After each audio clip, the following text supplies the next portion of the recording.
In this video I'm showing how to remove this model of smart thermostat. This type of thermostat is commonly installed by power companies, in my case Tampa Electric. It's not obvious how to remove it just by looking at it, but it's pretty simple, so I'll show how to do that now. To begin, just remove the Wi-Fi card from the top. Then you can use your fingernails in the grooves on the side here to separate the front panel from the base. If you need to go further into the weeds here, you should visit your electrical panel and turn off the breaker for the air handler and the AC condenser.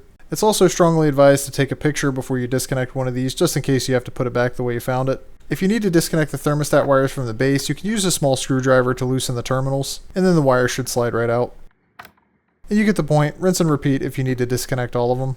To reinstall the faceplate, these clips line up with these grooves at the top, and these two rows of pins line up with these two rows of holes where they make contact with the thermostat wire, and the faceplate just kind of hinges and snaps into place. Then just reinstall the Wi-Fi card, and turn your breakers back on, and you're done.